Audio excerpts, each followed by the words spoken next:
El canto, fuentes históricas, metodologías de aprendizaje, intérpretes y más. Un podcast semanal de Miguel Bernal Menéndez. Buenos días o buenas tardes, dependiendo de cuándo escuchéis este podcast. Este episodio de hoy hace el número 39 ya de esta serie de episodios sobre, ya sabéis, interpretación del canto, historia del bel canto, tratadistas, intérpretes y, en definitiva, cualquier tema que crea que puede ser de interés para aquellos que escuchéis este podcast. Hace poco se ha cumplido 100 años, este año, mejor dicho, en el 2025, que ya le queda poco, se han cumplido 100 años del nacimiento de uno de los grandes cantantes, intérpretes, maestros de la historia del canto, 100 años de su nacimiento.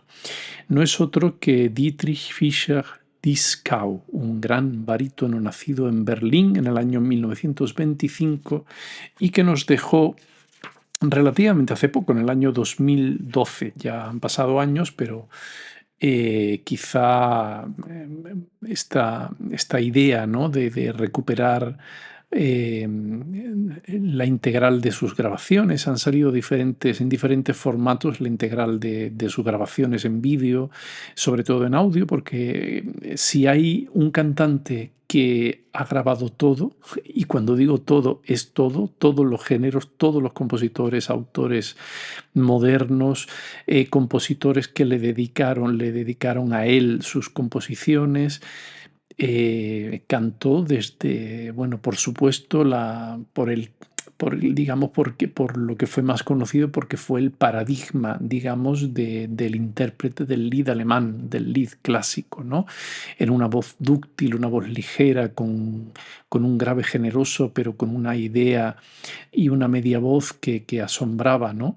Pero que también fue un gran intérprete de la ópera, tanto de la ópera más moderna y más, digamos, de vanguardia, como de la ópera clásica, es decir, o sea, desde su Rigoletto a su Don Carlo, pasando, por supuesto, por todos los papeles mozartianos, desde un Papageno de la flauta mágica hasta su Conde de Almaviva de las bodas de Fígaro, su Don Giovanni, es decir, fue un cantante completísimo en ese sentido, pero en lo que nos interesa en este podcast es la vertiente como estudioso, como intelectual y digamos, yo tengo un libro aquí que quería hablar de él, de una de las partes de ese libro que cualquier intérprete, cualquier profesor de canto, profesora de canto, y si algún y sobre todo cualquiera que esté interesado en la historia del canto, de la interpretación, de la estética del canto tan importante, ¿no? Ya sabéis que la historia de la música refleja la historia de las obras y la estética de la música refleja la historia de las ideas. Y esas ideas son las que refleja este libro que se llama Hablan los sonidos, suenan las palabras, con el subtítulo Historia e interpretación del canto. Lo tengo aquí en papel. De hecho, lo tengo desde el año, yo tengo la mala costumbre de firmar todos mis libros, y lo tengo desde junio de 1996. O sea que fijaos el tiempo que está conmigo. Publicado en español por Turner Música, en la colección de Turner Música que dirigía una de las personalidades importantísimas, ¿no?, en la gestión musical, que fue Andrés Ruiz Tarazona. Bueno, este libro se publicó en el año 85 y en el año 90, 5 años más tarde, se publicó por Turner esta edición en castellano. Yo no tengo el original alemán. Por Turner, como dijo, traducida por una especialista que fue profesora de fonética y dicción alemana en la Escuela Superior de Canto, Carmen Schatt, y cuyos hijos fueron o son también músicos y cantantes.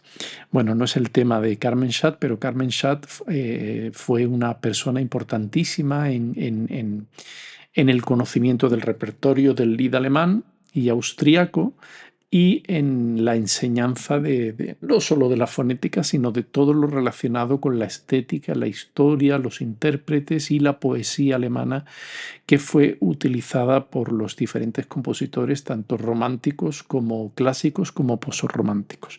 Bueno, no quería, quizá en algún episodio nos dedicaremos a la figura importantísima de Carmen Schatt.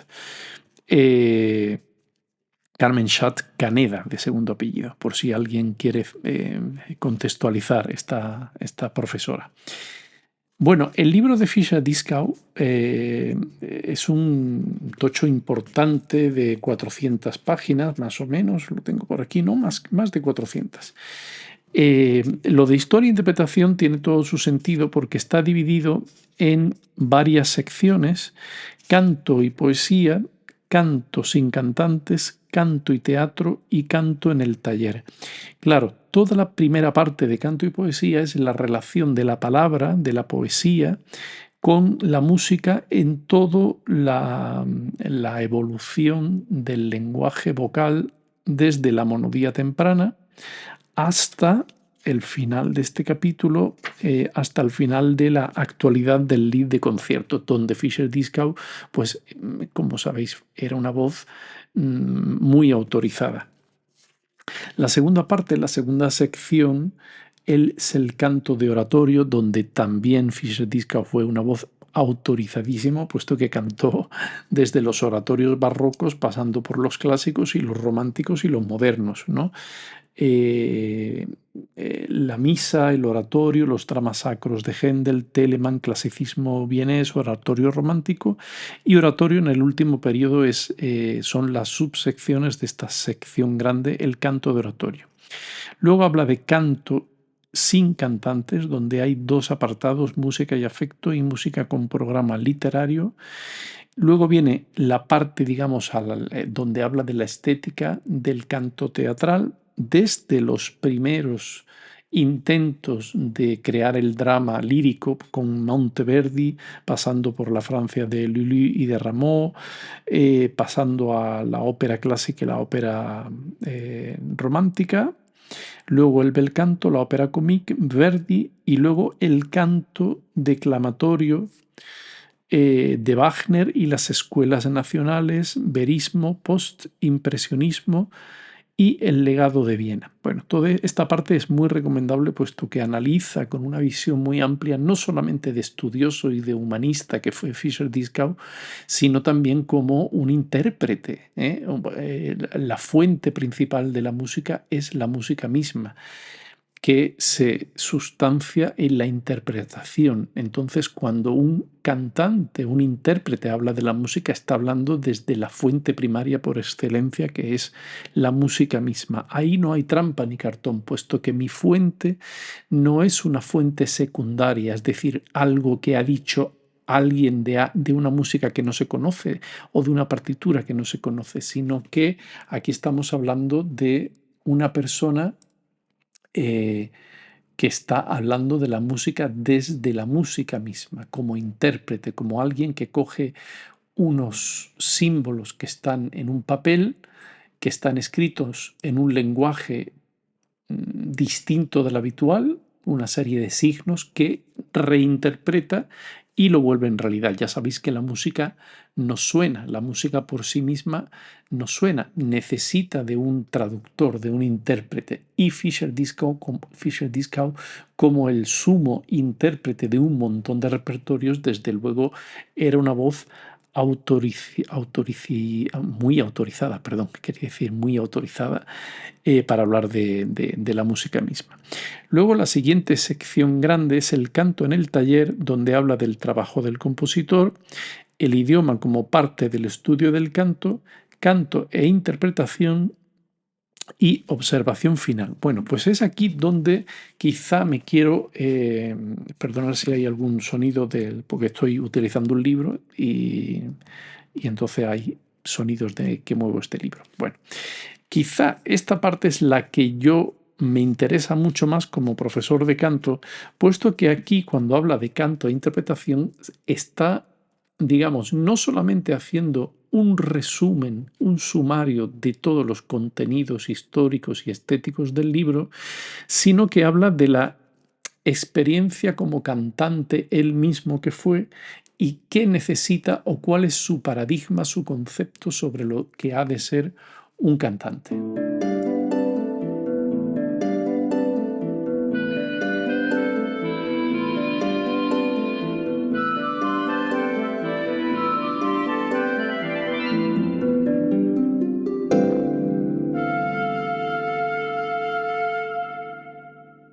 Bueno, como os comentaba, lo que me interesa, digamos como resumen, como paradigma del cantante, como intérprete, como transcriptor, como traductor de esa serie de símbolos y ese texto, esa música, está esta parte. Entonces yo he subrayado algunas cosas que quería dejar constancia. Tengo que decir una cosa que lo pensaba cuando yo leí este libro, cuando ya me lo subrayé, me lo estudié hace pues muchos años. Al releer de nuevo me di cuenta de que el lenguaje es muy enrevesado. No sé si es producto de traducir del alemán la estructura de la frase alemana a la estructura de la frase española, pero salen unas frases realmente largas con muchas subordinadas, con lo cual a veces se hace un poquito difícil. Yo, si lo tenéis en libro, si lo lográis sacar de una biblioteca o comprarlo de segunda mano, porque evidentemente está súper descatalogado, pero se puede acceder a él en diferentes portales de venta de segunda mano de libros, en bibliotecas, se puede tomar prestado, porque digamos que es un clásico de la bibliografía especializada en estética del canto. Os daréis cuenta de que hay veces que hay que volver, hay que leer un párrafo y que hay que volver de nuevo porque se hace un poquito a veces complicado el entender. Bueno, yo voy a ir leyendo lo que yo he subrayado y quizá dejaré algún comentario. Dice Fischer-Dieskau, el lenguaje no llega a adquirir su propia entidad más que con el canto. Es decir, que estas poesías que se transcriben en música, este lenguaje está pensado no solamente para leerse en voz alta, como era toda la poesía antigua que estaba pensada para leerse en voz alta, sino que la verdadera naturaleza, dice Dieskau, de que el texto tenga su verdadera entidad es cuando se canta. Por eso es verdad que el recitar cantando, aquello que decían los antiguos italianos en el 17, en el 600, que la ópera, el canto acompañado no era más que un recitar cantando, pues tiene toda su realidad. Luego un poquito más adelante dice Dieskau, todo lo que se ha logrado con la técnica vocal con el bel canto espera ser iluminado. El intérprete deberá dar vida a todo lo que está escrito entre notas y no deberá violar jamás lo notado. Para ello serán imprescindibles la disciplina, la desconfianza contra la posible impureza exhibicionista, el dominio de la pasión. Claro, aquí Fischer-Dieskau no se está metiendo, pienso yo, contra la ornamentación clásica que se hace en las estructuras normalmente del ABA, de las arias que repiten y donde un tema, un motivo musical se suele ornamentar, sino ser eh, totalmente ajustado al texto musical para darle la verdadera naturaleza sin ir a buscar el propio lucimiento, sino la comunicación de los afectos. Dice Dieskau, el intérprete puede simbolizar la unidad del cuerpo y el alma. Para que los demás puedan tener la experiencia de la obra, será necesario que se ilumine su actitud, que su voluntad de expresión esté dirigida hacia la obra. Aquí Fischer-Dieskau yo creo que se está metiendo un poco contra los excesos a veces del cantante, que solo está pensando en demostrar sus dotes vocales, su sonido, su color, sus agudos, sus graves, su potencia y no en detrimento de la importancia del texto. Sigue Dieskau, de lo que se trata es de que la obra no se disperse excesivamente en detalles, pero que tampoco se diluya en lo accesorio. Claro, evidentemente aquí está buscando esta unidad de acción, unidad de paradigmática de comunicar el texto. Sigue Discau. Se pretende que un cantante de recitales que quiera conservar su buen nombre deberá dar mayor importancia al cultivo de la voz, mientras que el cantante de ópera pueda compensar los fallos técnicos con su aspecto, su temperamento y su actuación moderadamente efectiva. No debe creerse que en el escenario de conciertos la cultura vocal es sinónimo de insípida falta de vida. El cuerpo, el instrumento del cantante, no tiene por qué forzarse en una actitud rígida, antinatural. Claro, aquí Fischer-Dieskau lo que está hablando, claro, yo he subrayado algunas frases, no todo. Entonces, el contexto de este párrafo que quería yo sacar era que a veces se cae en que el cantante de concierto se fija mucho más en la técnica, en el texto, en la limpieza de la emisión y menos en la actuación, y viceversa, el cantante de ópera se fija mucho en la actuación, pero no es tan pulido, tan perfecto y tan perfeccionista en la emisión de la voz, con lo cual son dos campos que hay que estudiar. Por un lado, la rigidez en la técnica vocal junto con la interpretación. Ni uno ni otro deben desfasarse de la raya. El estudio, sigue Fischer-Dieskau, el estudio de papeles de ópera podrá proporcionar al cantante de recitales un enriquecimiento de la escala expresiva, contribuirá a aumentar sus reservas físicas. Por otro lado, con el estudio de los Lieder, al cantante de ópera se le plantea un mundo de exigencias técnico-vocales de otro modo totalmente insospechado para él. Es pues totalmente rechazable establecer en las clases una diferencia de categorías. Importante esto, claro. ¿Qué está diciendo? No hay que desdeñar en los cantantes, digamos, de voz operística o de mentalidad o de carácter operístico el estudio de la canción, porque la pequeña forma le obligará a conservar y observar una técnica vocal más refinada, y viceversa. El cantante de Lied también deberá preparar la ópera porque esos recursos escénicos le servirán, aunque no sean utilizados directamente, como dice Fischer-Dieskau, le servirá para aportar mayores colores a su interpretación. Dice, ambos han de apartarse tanto del desenfreno como de la insipidez. El burgués culto ni por el crítico a estos les interesa primordialmente, lo que les interesa primordialmente es el sonido del violinista, la voz del cantante, la estandarización. Lo primero que analizan es la técnica y en la mayoría de los casos convierten el medio, en fin, aquí Fischer-Dieskau se está metiendo con el que escucha, el crítico, el que acuda al concierto, que debe ir mucho más allá de el simple disfrute de un sonido y no quedarse con esta estandarización.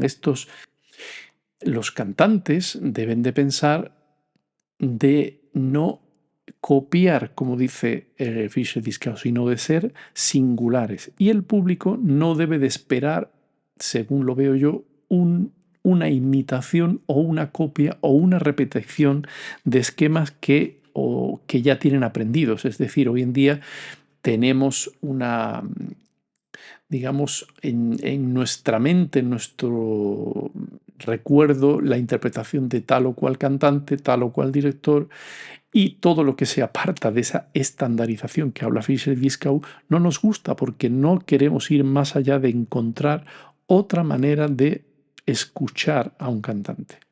Dice Fischer-Dieskau no ocuparse de momento de ningún tipo de interpretaciones de otros, sino de estudiar la propia obra personalmente. Esto es, no ser imitadores o repetidores, sino ser singulares.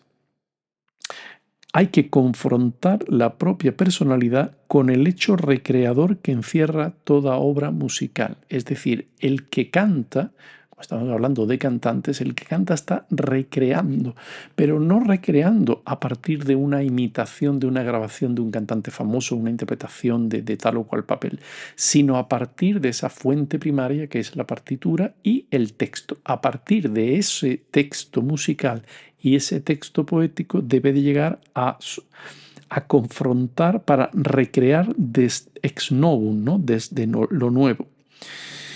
Dice luego Fischer-Dieskau, el criterio para el cantante deberá ser como sigue: relación poesía-música, el acierto en la conjunción del lenguaje y el canto, que con Franz Schubert se alcanzó un hito de aproximación a la perfección. Ya sabéis que a veces se le criticaba a Franz Schubert la elección de los poetas, pero aunque, por ejemplo, Wilhelm Müller no era, según dicen los filólogos alemanes, de los grandes poetas alemanes, como podía ser Goethe o Heine o Eichendorff, etc., sí que la recreación de esa poesía en los ciclos de canciones como La Bella Molinera, Die Schöne Müllerin, o El viaje de invierno de Schubert, Winterreise, alcanza el sumum de la inspiración. Esto lo dice Fischer-Dieskau, que también tiene otro libro hablando de los ciclos de los líderes de Schubert, mejor dicho, donde estudia estos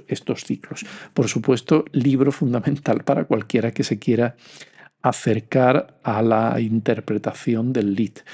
Gran amigo, gran músico y gran intérprete de la canción de concierto como es Antón Cardó, que fue profesor de la Escuela Superior de Canto, un gran pianista, un gran intérprete, persona sensible, culta y humanista en el gran sentido de la palabra. Publicó también una monografía sobre la canción de concierto que recomiendo muy vivamente. Hablaremos en algún episodio también de este otro libro. Dice Fischer-Dieskau, el artista creador, porque hablamos de recreación según Fischer-Dieskau, el artista creador sabe que las obras conservan también sin él vida y lenguaje. Los medios sonoros o en cintas de vídeo solo tendrá un parecido muy superficial con la realidad. Exactamente. ¿No os ha pasado, no habéis sentido que un cantante, una interpretación de determinado cantante famoso que uno va a escuchar, no toma carta de naturaleza hasta que no lo escucháis en vivo, porque el disco es un reflejo muy vago de la realidad de un cantante y, por supuesto, cada día, cada momento de ese cantante es diferente, ¿no? Yo recuerdo hace muchos, muchos años ya que escuché a la grandísima Renata Scotto en teatro, ya era mayor, pero aún cantaba, y a mí era una persona, un cantante que no me decía mucho, no me gustaba ese sonido en disco, me parecía chillón, me parecía un poco como si su sonido no cupiera en el disco, ¿no? Sin embargo, cuando fui al teatro a escucharla, me di cuenta realmente de lo que suponía esa voz. Claro, era una voz que tenía tantos armónicos, una riqueza de colores en su voz que era que literalmente es imposible captar eso en un disco. Es decir, el disco, como dice aquí muy, muy bien Fischer-Dieskau, es un reflejo muy vago de la realidad de la interpretación y el momento estético de recreación de la música del que habla Fischer-Dieskau. Sigue Fischer-Dieskau, no existe ninguna interpretación totalmente auténtica y mucho menos es factible utilizar una interpretación como argumento contra otra. La base del talento artístico podría encontrarse en una actitud preparada ya por la disposición y las influencias en la infancia. Claro, aquí está hablando en este párrafo de una cosa que todos sabemos, ¿no? Ninguna interpretación podemos decir que es, digamos, el paradigma, ¿no? Muchas veces los críticos musicales tienen esa costumbre de poner 5 estrellas a determinada interpretación. Sí, puede ser una interpretación muy buena, pero ninguna, según Fischer-Dieskau, siguiendo Fischer-Dieskau, llega a ser el sumo, porque ninguna se puede acercar a una realidad o a una perfección. La música siempre está en preparación. Dice, sigue más adelante, solo el camino a través de la valoración, la selección y la sensibilidad cualitativa llevará hasta la fantasía creadora. La técnica vocal solo sirve para borrar los límites entre el sujeto intérprete y el objeto obra de arte. El cantante anticipa, gracias a su fantasía creadora, la imagen de la pasión expresada por el canto, un secreto de la formación de sonidos a cuya revelación contribuye el lenguaje de forma decisiva. Claro, aquí está hablando Fischer-Dieskau que el objetivo fundamental de la técnica es poder desvelar esa fantasía, esa capacidad que tiene el lenguaje, la poesía, de convertirse en música y hacer justicia ese hecho sonoro que es la poesía puesta en música. Sigue un poquito más adelante, el artista que forma y descubre una obra con mayor profundidad deberá tener unos conocimientos que podrá olvidar en el momento de la interpretación, pero de los que no podrá prescindir durante la preparación de su actuación. Es decir, aprende todo, pero una vez que interpretas, olvídalo todo. Es decir, este es el consejo que te da Fischer-Dieskau. Hay que tener un montón de elementos para preparar la música, pero luego olvidar esos elementos porque ya forman parte consustancial a la interpretación. Para el cantante, sigue Fischer-Dieskau, la música solo podrá ser ella misma cuando haya apreciado y analizado sus convergencias y divergencias inmanentes. Parece muchas veces como eliminado de las interpretaciones el proceso de génesis, aquel crecimiento inmanente en las obras que jamás podrá presentar un resultado final definitivo. La obra de arte se va apartando en silencio de todo ello. Claro, aquí está hablando de que el aprendizaje, el montaje, el estudio es un proceso y ese proceso se sustancia en la interpretación, pero no solo en la interpretación, sino que va mucho más allá y es, digamos, un proceso siempre inconcluso. Sigue Fischer-Dieskau. Las voces exclusivamente bellas no penetran en sus interpretaciones, se conforman con su deliciosa envoltura y se camuflan con una naturalidad. Quien se adhiera a este cliché pasará de largo ante la naturaleza misma de la música. Sin duda, al cantante se le deben plantear las mismas exigencias objetivas respecto a la música que a cualquier otro músico.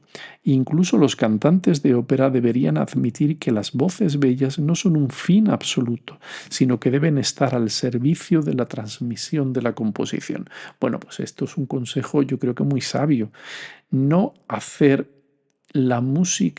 hacer de la música la excusa para el lucimiento personal, sino hacer de la música aquello a través del cual uno expresa un mensaje, como decían en el 600, 700, ¿no? La comunicación de los afectos.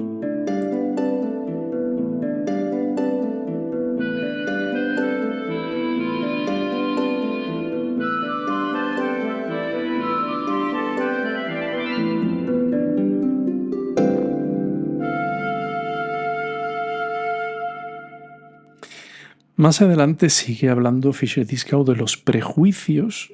Para lograr este objetivo, dice, a esto se oponen ciertamente los prejuicios. Dice, no es posible explicar la peculiaridad de cada intérprete. Existen, por ejemplo, cantantes y actores que presumen exageradamente de preparación teórica, reflexiva, y luego en escena irradian una ingenuidad inexplicable. En cambio, otros se muestran en los ensayos frescos y espontáneos para después dejar la impresión de una interpretación bien equilibrada y metódica. Claro, aquí está confrontando los dos tipos de cantantes, aquellos que tienen una preparación exquisita del texto, del contexto cultural, musical, histórico, etcétera, etcétera, pero luego su interpretación no tiene esta profundidad.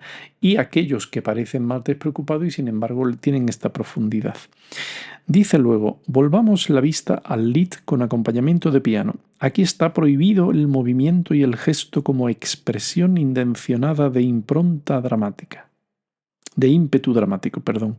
El escenario de la acción es el rostro del cantante que, iluminado por la experiencia interna, debería evitar cualquier mímica superpuesta. Pero quien acepte esta limitación de tipo externo encontrará en cambio en el lied posibilidades interpretativas que no ofrece probablemente ningún otro género vocal. Bueno, pues esto refleja muy bien un pensamiento que yo he tenido siempre, es decir, uno no puede extrapolar la escena, el teatro, a el canto del lied, puesto que en vez de poner la mirada del que escucha, del auditor, en el texto puesto en música, en la poesía, está poniendo la mirada en una interpretación. Que está haciendo unos gestos, una mímica, algo que se sale un poco de este concepto. Y esta es una discusión que yo he tenido en numerosas ocasiones con profesores de escena que pretenden que la interpretación del lied tenga también este cariz de la ópera. ¿Por qué? No es suficiente escuchar a Heine, a Goethe o a Eichendorff o a Wilhelm Müller. Hay que hacer gestos, pues yo creo que no. Y esta filosofía la he cogido, no la he cogido, simplemente como cantante, he afirmado esta idea que yo he tenido siempre con lo que dice uno de los grandes intérpretes y teóricos del canto de la historia. Frente al cantante, sigue Fischer-Dieskau, frente al cantante escénico que permanece durante una noche entera dentro de los contornos luminosos o tenebrosos de un personaje actuante, está el cantante de lied con la obligación del cambio constante de color. Tantas obras como contenga el programa de un recital de lied, tantos personajes habrá de encarnar. Claro, es que aquí está clarísimo. El cantante de ópera hace un rol, un personaje y lo mantiene durante una ópera, una obra completa. El cantante de lied, cada canción de 3 minutos, 4 minutos, 2 minutos, la duración que sea, está encarnando un personaje, una historia, alguien que habla en primera persona o en tercera persona, pero es un cariz totalmente diferente que ha de cambiar evidentemente en cada una de las canciones. Y ahí reside la dificultad del cantante de lied. Dice Fischer-Dieskau, estos cambios deberán estar basadas en gradaciones finísimas. Las respiraciones abruptas interrumpen la línea musical, los portamentos sugieren un sentimentalismo no deseado, las consonantes articuladas con negligencia o con brusquedad pueden interrumpir la sucesión de las vocales, allí donde no sean oportunas. La falta de claridad en la articulación de las vocales sin control en su configuración origina casi siempre una pérdida de tensión innecesaria. Claro, está diciendo todas aquellas cosas que han de evitarse en la interpretación del lied para hacer justicia precisamente al texto y al poema puesto en música.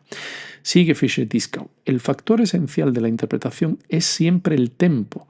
En el lied, el cantante es su propio director. Nadie, ni siquiera el pianista, puede relevarle de esta responsabilidad, pues se trata de dominar durante el recital hasta el mínimo soplo de arbitrariedad y la garantía para ello la encontramos en el tempo en unión del ritmo. Pues este párrafo también viene a incidir en aquello que yo he pensado siempre. El que canta se encuentra solo ante el peligro, solo ante el texto poético puesto en música. Y el pianista, por mucho que tenga una importancia en contextualizar, en dar una textura, un color, una dinámica, no tiene el texto y por tanto deberá plegarse siempre al que comunica y recrea ese texto poético puesto en música. Dice Fischer-Dieskau, quien prepare un nuevo programa debería, si se decide por un único compositor, ocuparse durante un tiempo exclusivamente de sus obras y estudiar también sus composiciones de otros géneros musicales. En la música vocal, la concepción ideológica del músico acompaña a la del poeta. Por eso un pensamiento jamás será un sustituto adecuado para la palabra cantada. Claro, aquí está hablando de esta sustanciación de la palabra cantada que es tan importante para el cantante. A los intérpretes he de decirles, un poquito más adelante, seguimos, que para eso no basta lo pensado, patético, sentimental, el cliché estudiado, es decir, no imitemos. Tiene que ser creado siempre de nuevo partiendo de una base nueva. La interpretación de música vocal como esencia de lo contradictorio, de la discrepancia. Lo que es necesario para la música lleva ya implícito el pecado de ser impedimento de lo otro igualmente necesario, de la poesía. Es decir, aquí está confrontando, es decir, de la confrontación en el estudio de una obra entre el poema y su expresión en la música, nace la recreación justa de esa música. Lo interesante no es en principio la forma de cantar, sino el motivo. Esto es una frase que habría que enmarcar en las escuelas de canto.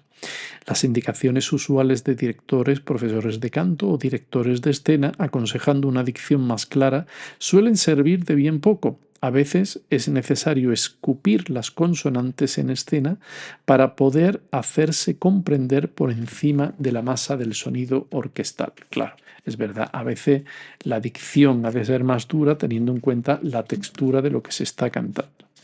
Sigue un poquito más adelante. Tanto el que se siente entusiasmado por los sonidos como el fiel preparador de la obra de arte deberán complementarse y enriquecerse mutuamente en una misma persona. Es decir, aquellos que solo piensan en su sonido, en su voz, en sus agudos, en su potencia, tiene que complementar esta energía con el estudio y la investigación sobre el texto poético para complementar estas dos cosas que a veces pueden ser contrapuestas. Cada intérprete, sigue Fischer-Dieskau, deberá descubrir desde sus propios orígenes lo que es válido para él. Debería encontrar el acceso directo adecuado para él más allá del estilo, más allá de la tendencia del espíritu de la época, incluso más allá del compositor, más allá de la forma musical, más allá de su relación con el público de cada momento, y esto precisamente será lo que constituya su atractivo, su encanto personal. Claro, aquí está echando un poco un capote a esta idea de que es decir, la autenticidad no es tal hasta que alguien, después de un estudio, de una contextualización, de un análisis importante, se acerca a la obra. Porque si todos hiciéramos lo mismo, exactamente no tendría sentido, si todos copiáramos uno de otro. Lo importante, lo bonito, lo verdaderamente artístico es esa recreación que en cada momento uno hace, porque si uno canta 10 veces un lead o una canción de concierto cualquiera, nunca la va a hacer igual. Esto está clarísimo. Sigue Fischer-Dieskau. En toda producción artística subyace la necesidad de hacer vibrar la propia emotividad, pues con ayuda de la disciplina adquirida en el estudio de la obra, el intérprete deberá dosificar su vanidad de tal forma que resulte imposible su predominio. Si la interpretación personal coincide con el color de voz necesario, el ideal estará más próximo. Claro, está claro que a veces es necesario renunciar a esta vanidad para que salga el verdadero sentido de la interpretación musical, porque a veces esta vanidad no nos va a ayudar a ver detrás del bosque, ¿no? Aunque es verdad que como cantante, que yo también he sido y soy, sin vanidad, sin tener esta vanidad implícita del cantante, sería imposible salir a un escenario, porque no tenemos delante ningún instrumento que nos tape, que nos proteja, como un pianista, un arpista, un violonchelista. El cantante sale solo ante el peligro y en cierta manera necesita un poco de esta vanidad para ser capaz de ponerse delante y cantar. Dice Fischer-Dieskau, los cantantes y los actores están especialmente expuestos porque se enfrentan al público con la totalidad de su cuerpo, claro, lo que acabo de comentar. En cambio, el que está llamado a transmitir se expone como si dijéramos al análisis de la imagen refleja, es decir, este doppelgänger, ¿no? del Winterreise de Schubertiano, ¿no? Hay como dos figuras, una interna y otra externa, que es la que sale, lo que piensa y lo que recrea al cantar, que son dos cosas diferentes. Sigue un poquito más adelante. No deberían, se refiere a los cantantes, introducirse otra vez embellishments, es decir, adornos del tipo más absurdo en la música de Schubert, solo por el hecho de que Schubert los dejara colarse en otro tiempo y porque lo original vuelva a estar precisamente de moda. Bueno, aquí se mete un poco, quizá con estas versiones que hay de la Bella Molinera de Diabelli publicada, o sea, no es algo que se haya eh, investigado y que esté escrito a lápiz en una partitura que se encontró en una remota biblioteca, en unos fondos. No, es una publicación donde Diabelli escribe una serie de adornos sobre la Bella Molinera. ¿Es esto auténtico o no lo es? Dejo un poco la pregunta a disposición para que se piense, ¿no? Luego, un poco más adelante, sigue Fischer-Dieskau. El limitarse a llevar, a reír, a alegrarse o a sufrir exclusivamente de acuerdo con las normas elimina el acto autocreador sin el cual no puede existir ninguna actividad recreadora. Y esto no significa en modo alguno violar el texto notado. Los que claman por la llamada fidelidad a la obra quieren decir generalmente algo muy distinto, convertir la deficiencia en virtud, hacer pasar por fidelidad de la obra el trabajo rutinario, difamar lo extraordinario, motejándolo de arbitrario. Es decir, una cosa es el respeto al texto musical al que se refiere Fischer-Dieskau y otra cosa es que uno recree de acuerdo a algo original, a una autoexploración para comunicar el afecto, no recrear de manera automática, creo yo. Un poco más adelante dice, se exige belleza en la producción de sonidos y exactitud, pero con el mismo grado de importancia, sinceridad frente a la palabra y su sentido.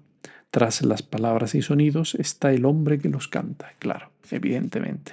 Es decir, no quedarse, como decía un poquito más atrás, simplemente con la bella voz, sino que esta bella voz debe estar sostenida por una autenticidad, con un estudio, con una autoexploración de cómo nos afecta ese texto y cómo vamos a recrearlo. El proceso, sigue Dieskau, el proceso de recreación lleva implícito el comprender y dar a conocer fuentes que no tuvieron necesariamente que ser conocidas por el compositor. Es decir, hoy en día tenemos una panoplia de fuentes que están disponibles normalmente a bajo coste o en Internet en abierto y que nos contextualizan el entorno cultural, histórico, estético, y eso nos ayuda a recrear con ojos diversos de la música de un compositor, el que sea. Dice Fischer-Dieskau, por otro lado, la música en conserva como objeto puro de coleccionista, como perfección artificial, puede conducir al embotamiento de la capacidad de experiencia. También puede perjudicar la capacidad de juicio de impresiones auditivas frescas. Para el cantante en ejercicio y no solo para él, se ha convertido en un auténtico riesgo ofrecer versiones diferentes de una misma obra, en lugar de confiar en el engaño, en el engañoso concepto de perfección en el sentido de una reproducción estándar lo más lisa posible, pero sobre todo siempre igual.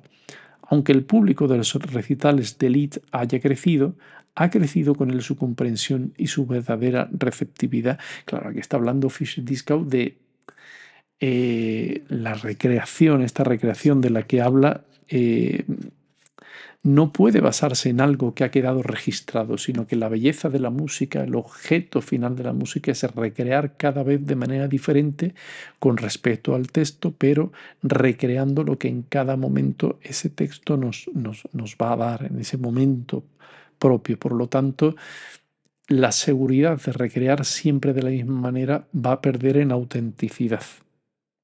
Dice Fischer-Dieskau, el canto artístico vivo, siempre renovado, puede convencer y resultar auténtico a través de las personas que lo transmiten, evidentemente. Siempre ese transmisor va a ser el que mantenga viva esa experiencia. Si no, ¿qué sentido tiene?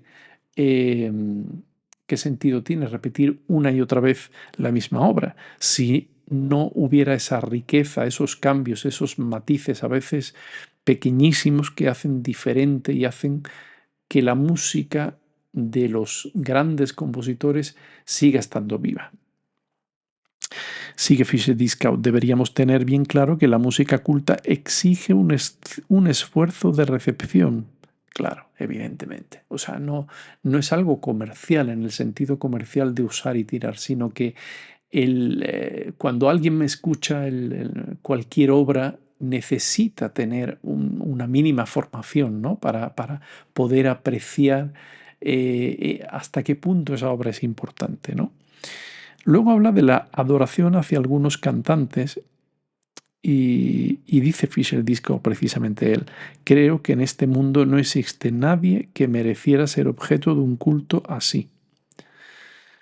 Luego va acabando este capítulo, dice: todo debería ser suministrado manteniendo el mismo nivel de calidad. No se tiene en cuenta que toda obra artística es creada de nuevo en el momento de darle vida y que el lector, el oyente o el espectador participan en ella. Es decir, el oyente no puede ser un espectador pasivo que quiere recibir un producto que siempre es igual, sino que debe estar atento, y ahí creo que se refiere Fischer-Dieskau a la formación necesaria del público. Un poco más adelante, quien no se ponga en duda constantemente a sí mismo y lleve su propia inseguridad como estímulo a su labor artística, no solo estará en peligro, sino que incluso podrá perder totalmente su capacidad de irradiación artística. Sísifo, pone el ejemplo de Sísifo, solo consigue escalar cada vez con su piedra un pequeño tramo de la pendiente rocosa, pero jamás llega a la cumbre. Claro, aquí está diciendo que la inseguridad de los artistas está en su reconocimiento de que nunca se podrá ser perfecto, y quien crea que algo está perfecto no es un verdadero artista, siguiendo esta idea de Fischer-Dieskau.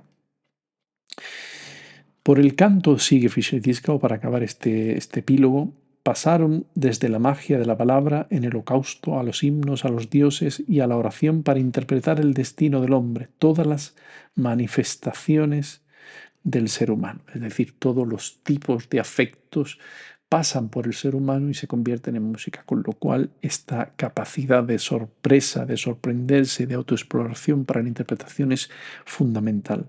Además, la obra de arte tiene varios significados. Si no los tuviera, la interpretación sería imposible. Las actuaciones tendrían que parecerse unas a otras. El misterio del arte es precisamente permanecer polivalente en esencia, es decir, el arte no es una ciencia en el sentido de 2 y 2 siempre van a ser 4, sino que 2 y 2 pueden ser 4,5, 5, 7 o 0, dependiendo del que recree esa obra de arte. Y yo creo que ahí está la grandeza, según los conceptos que nos deja aquí Fischer-Dieskau en ese libro. Y termina este libro diciendo: prima la música e poi le parole, con el título, esta famosa frase el título de una ópera de Salieri: prima la música, primero la música y después las palabras.